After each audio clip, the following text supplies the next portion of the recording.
Shalom, selamat sore. Atas nama Majelis Jemaat, kami mengucapkan salam jumpa dalam ibadah keluarga GPIB Jemaat Sola Gracia Bogor yang dilaksanakan secara online hari Rabu tanggal 14 Juli 2021.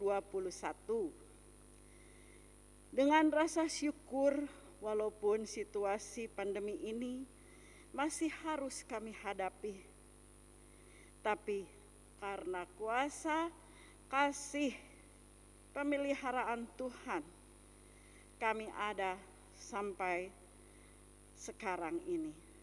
Puji Tuhan. Mari kita memuji, memuliakan Tuhan melalui ibadah kita sore hari ini. Tuhan memberkati. Kita akan nyanyi bersama dari Kidung Jemaat 353.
Bapak Ibu yang dikasihi Tuhan, mari kita berdoa bersama-sama.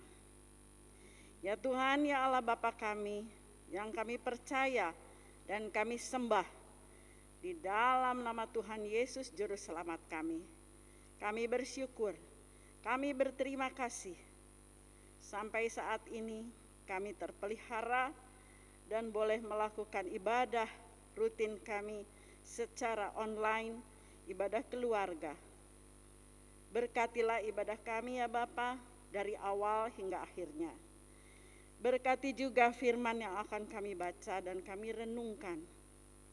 Biarlah firman ini berkuasa atas hidup kami, menguatkan kami, mencerahkan kami, menyelamatkan kami, menyembuhkan kami ya Bapa.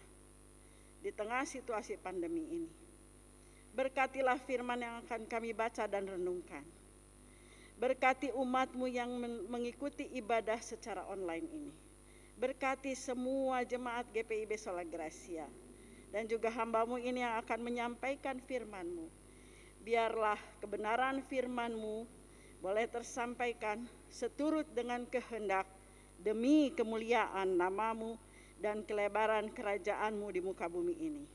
Dalam nama Tuhan Yesus kami berdoa dan mohon ampunan atas segala kekurangan dan pelanggaran kami. Haleluya, amin.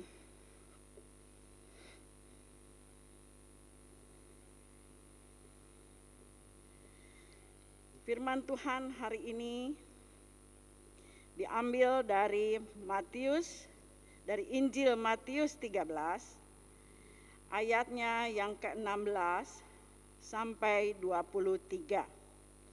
Yang akan saya bacakan untuk kita sekalian. Matius 13 ayat 16 sampai 23. Tetapi berbahagialah matamu karena melihat dan telingamu karena mendengar. Sebab aku berkata, sesungguhnya banyak nabi dan orang benar ingin melihat apa yang kamu lihat, tetapi tidak melihatnya, dan ingin mendengar apa yang kamu dengar, tetapi tidak mendengarnya. Karena itu, dengarlah arti perumpamaan penabur itu.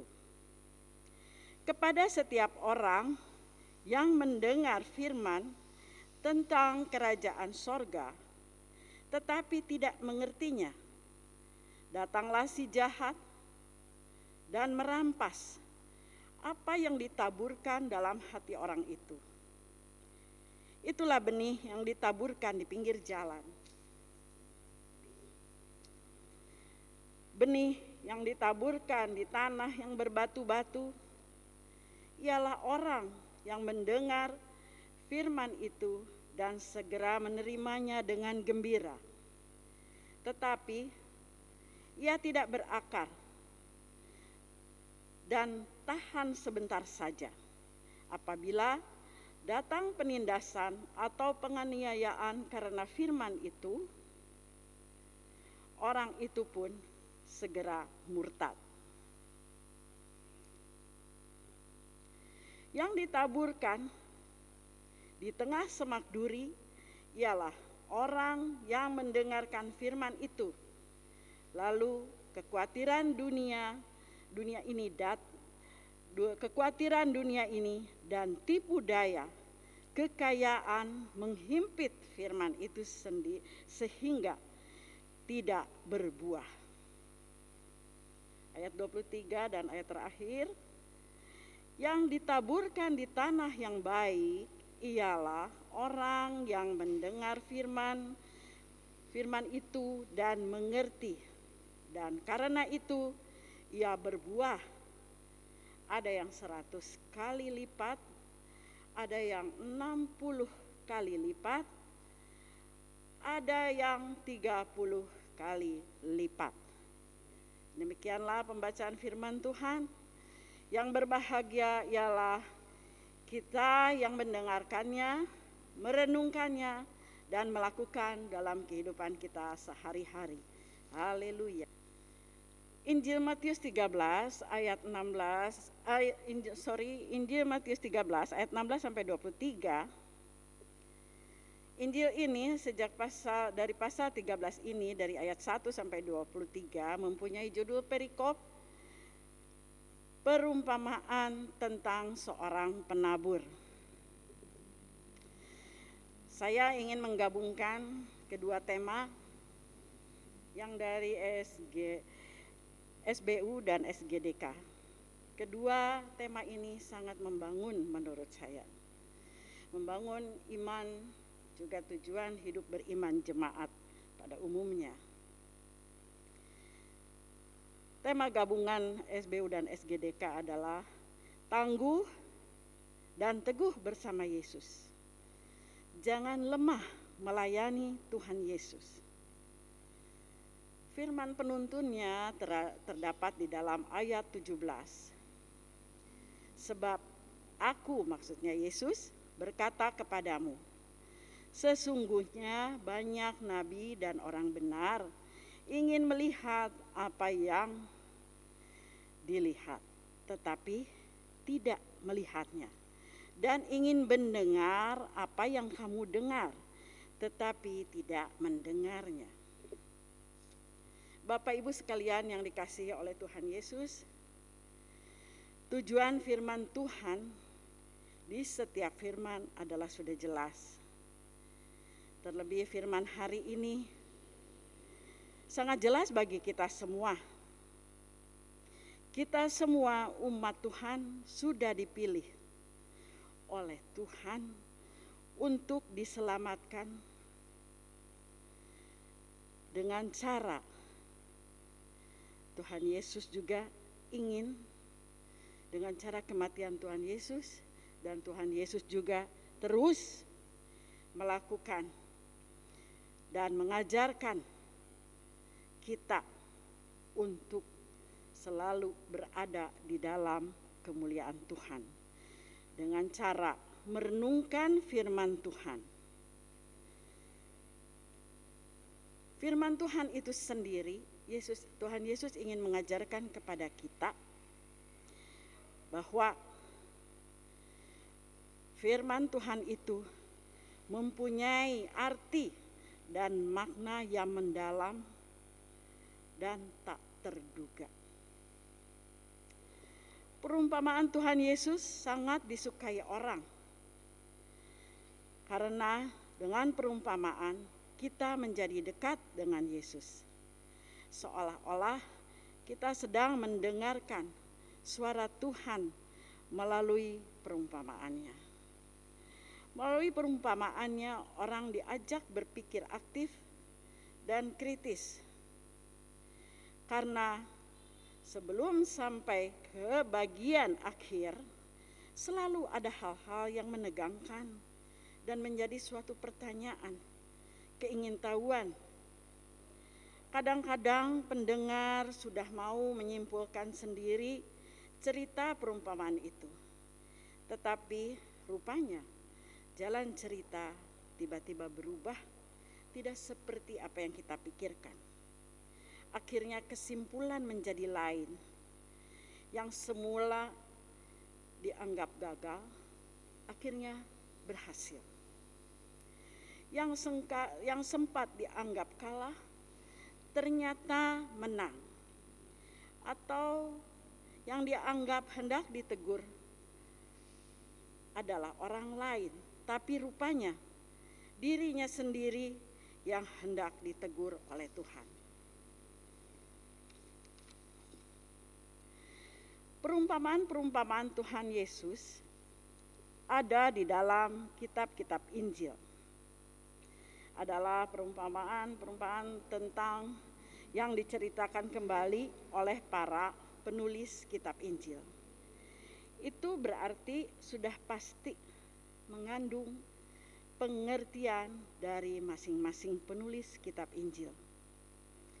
Yang tampak pada kalimat penutup yang dibubuhkan pada perumpamaan itu ada di dalam Injil Lukas misalnya, ayat 18, pasal 18 ayat 14b, yaitu perumpamaan tentang orang Farisi dengan pemungut cukai. Mungkin kita sudah tahu ceritanya bagaimana seorang Farisi menyombongkan dirinya ketika dia berdoa di rumah Tuhan. Tuhan, saya orang yang taat, saya bla bla bla bla, yang tidak melakukan ini, itu, ini. Tidak melakukan itu dan ini, pengakuan si Farisi itu. Tapi pengakuannya itu hanya semata-mata untuk mengagungkan dirinya sendiri. Hanya untuk pembenaran dirinya sendiri. Dan si pemungut cukai yang dengan kerendahan hati, kerelaan dirinya, berdiri dengan menengadahkan wajah dan tangannya ke hadirat Tuhan, mengakui betapa dia hina, betapa dia bebal, dia banyak dosa, banyak berbuat salah. Ternyata dia ibadahnya pemungut cukai itu yang dianggap oleh Tuhan. Kita bisa membaca lagi di kitab Lukas. Kita bisa merenungkannya dan mulai membacanya. Jadi tidak ada gunanya kalau kita menyombongkan diri. Semuanya hanya Tuhan yang tahu.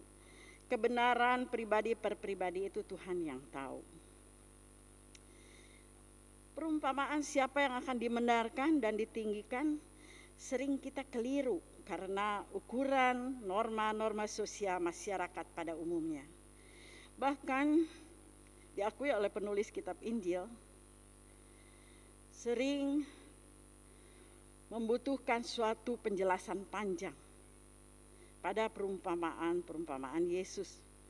Seperti juga ada di Injil Markus 4 ayat 14 sampai 20. Perumpamaan tentang seorang penabur yang bisa menjelaskan bagaimana situasi atau orang menabur itu seperti apa dan siapa penabur itu dan apa yang ditabur. Banyak kita ketahui sebagai negara yang mempunyai satu mata pencaharian dari pertanian, perkebunan. Ketika petani-petani menaburkan benih padi, tentu akan berbuah padi. Ketika orang-orang di perkebunan menabur benih cengkeh, tentu yang akan dituai dan hasilnya buah cengkeh dan lain-lain sebagainya. Perumpamaan tentang penabur ini juga yang Tuhan Yesus contohkan kepada kita. Demi untuk memberitakan, memuliakan kerajaan Allah, Tuhan Yesus melalui perumpamaannya menjadi sangat menarik.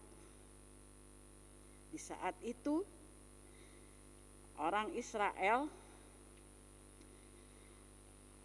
dalam masyarakat yang majemuk telah ada dua pandangan berbeda tentang kerajaan Allah.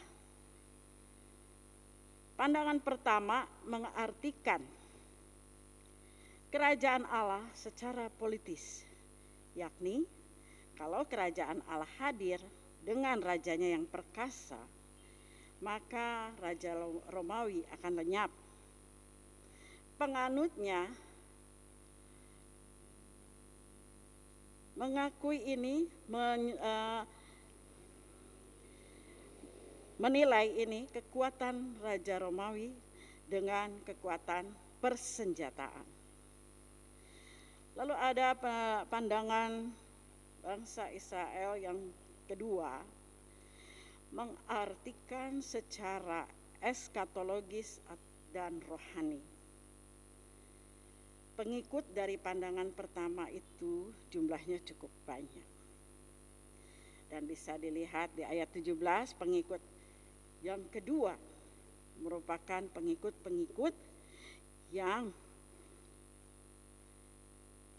membutuhkan pengenalan atau pendalaman yang lebih serius Kita bisa melihatnya di ayat 17 yang merupakan ayat penuntun kita hari ini. Menjelaskan bagi saya dan Bapak Ibu sekalian bahwa Tuhan Yesus sudah lama memberitakan firman, menabur benih.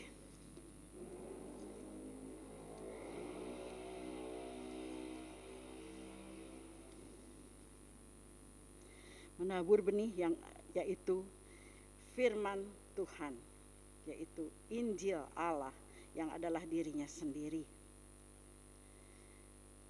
Namun demikian, firman yang sudah ditaburkan, pertumbuhan serta perkembangan benihnya menggambarkan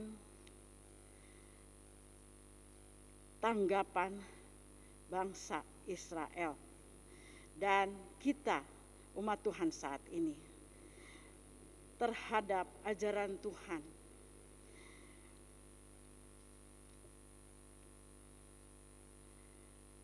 Terhadap ajaran Tuhan, dan akankah Tuhan Yesus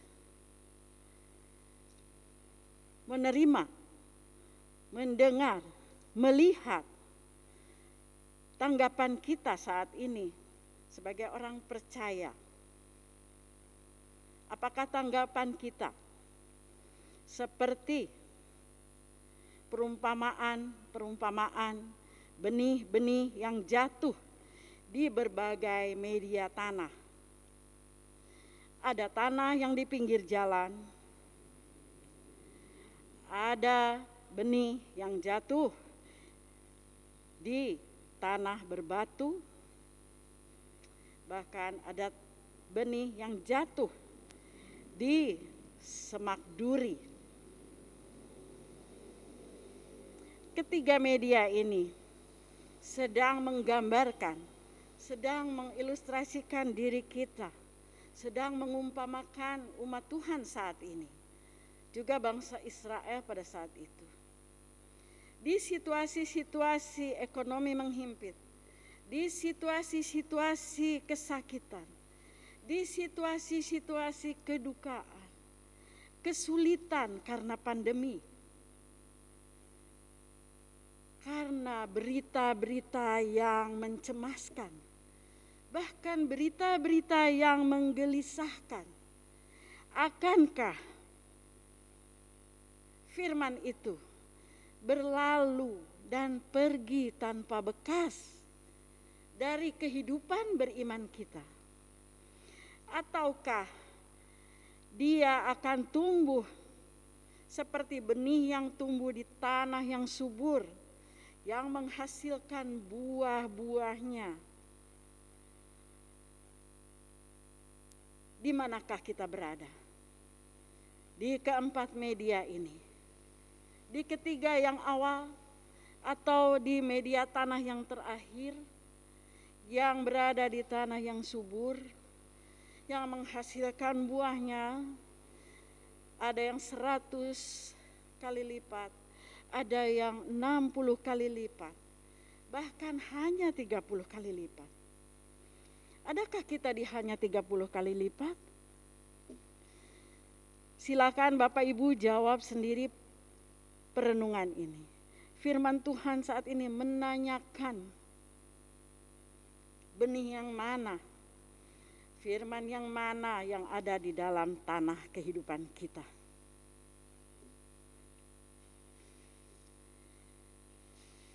Krisis melanda dunia, krisis melanda ekonomi, bahkan melanda kehidupan keluarga kita. Satu hal yang harus kita pertahankan, bahwa kita adalah tanah yang tumbuh subur, tanah yang menumbuhkan benih-benih yang benar.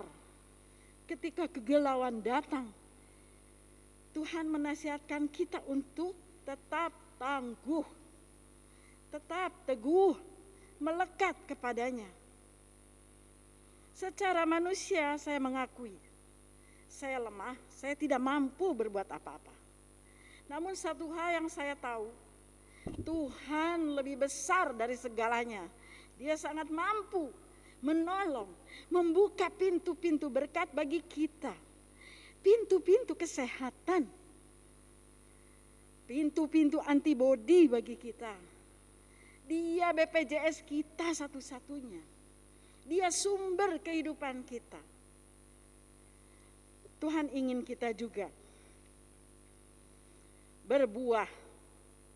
Tuhan ingin kita juga melekat pada rantingnya sebagai pokok anggur yang benar.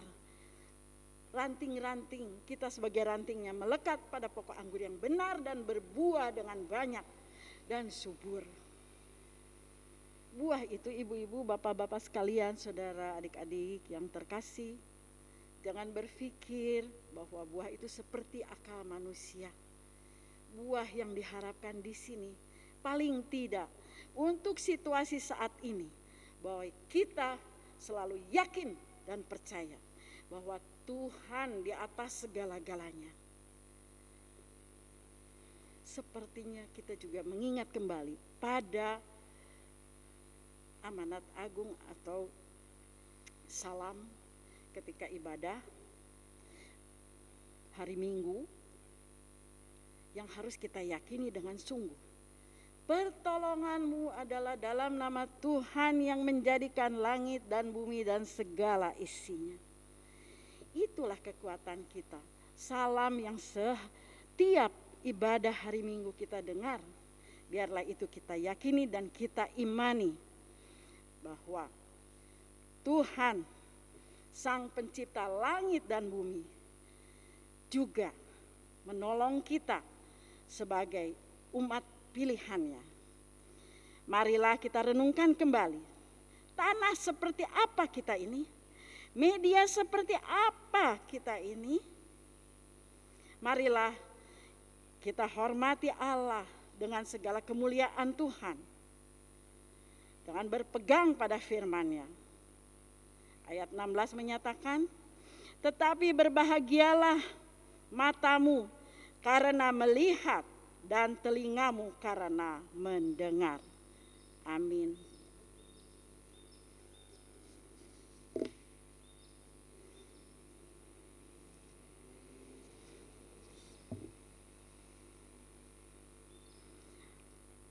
Bapak Ibu sekalian,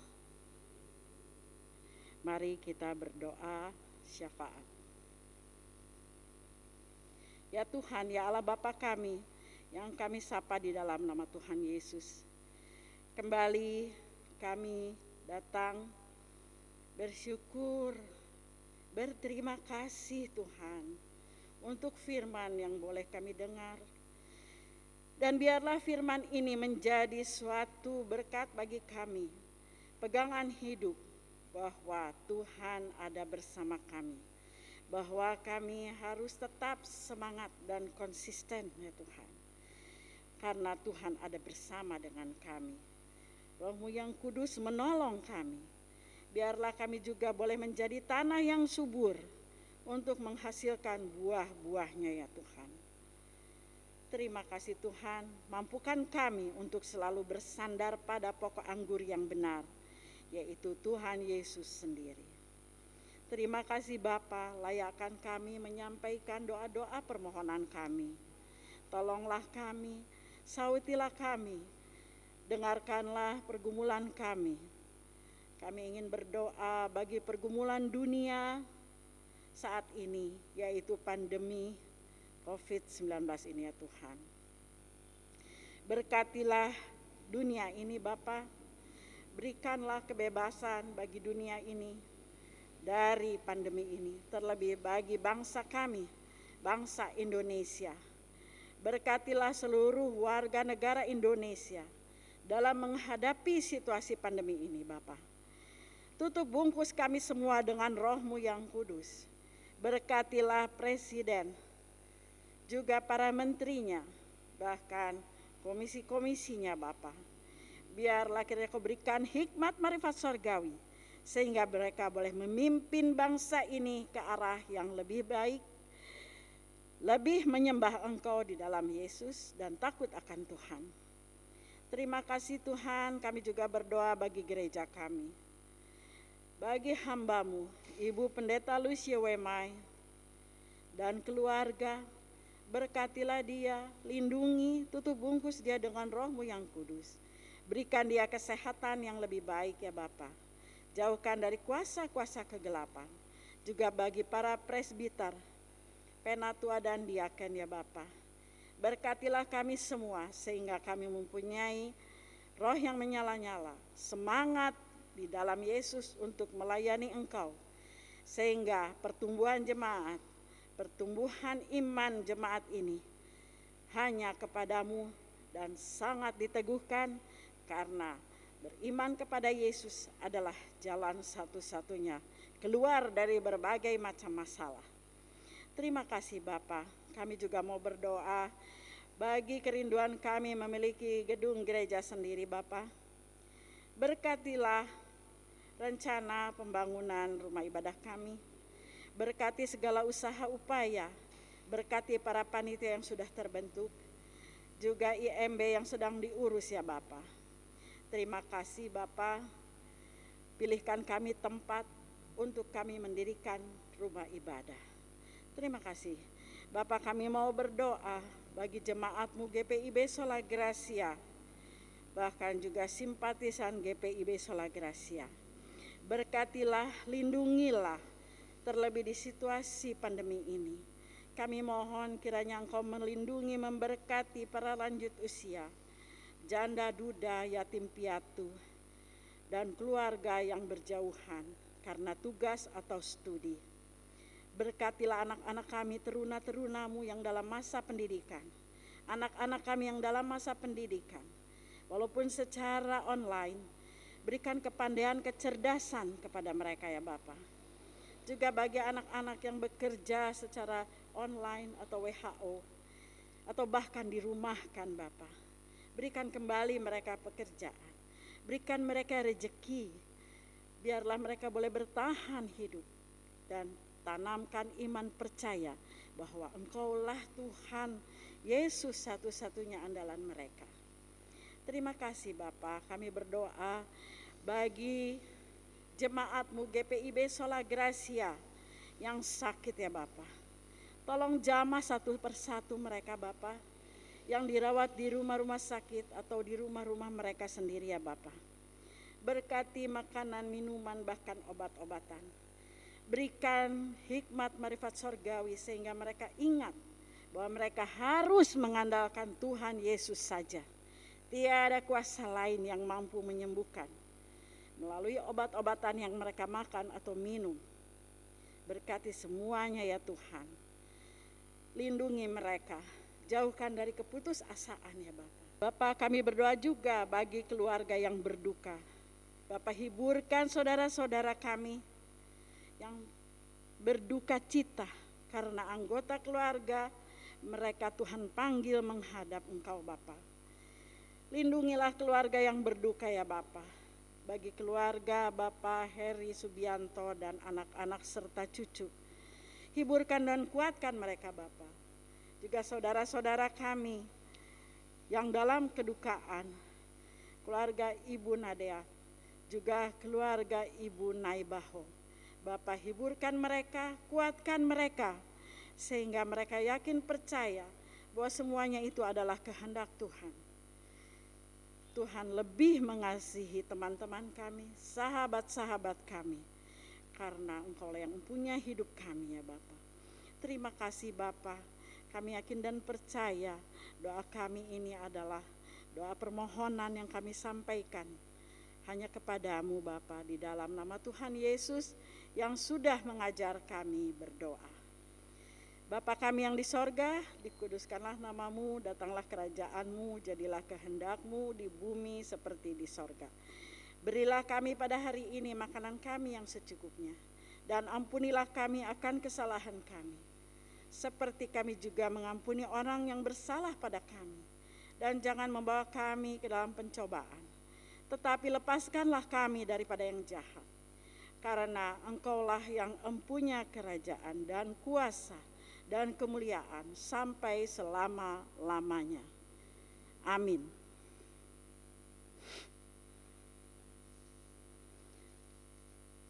Bapak, Ibu, dan saudara yang dikasihi Tuhan, kita akan memberikan persembahan kita bagi hormat kemuliaan Tuhan. Persembahan ini sambil mengingat nasihat firman Tuhan dari Mazmur 30 ayat 5. Nyanyikanlah mazmur bagi Tuhan, hai orang-orang yang dikasihinya, dan persembahkanlah syukur kepadanya, kepada namanya yang kudus. Tuhan memberkati persembahan saudara sambil kita memuji dari Kidung Jemaat 335.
Ya Bapa, di dalam nama Tuhan Yesus, berkatilah umat-Mu yang telah Kau selamatkan ini. Semua yang kami persembahkan asalnya daripada-Mu. Berkatilah persembahan kami, berkatilah kami yang siap mempersembahkan tubuh kami sebagai persembahan yang sempurna. Amin. Kita akan mengakhiri ibadah kita dengan memuji Tuhan dari NKB 201, di jalan hidupku.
Bapak Ibu, tetaplah penuh damai, sejahtera, dan jadilah pelaku firman di tengah-tengah keluarga, gereja, dan masyarakat.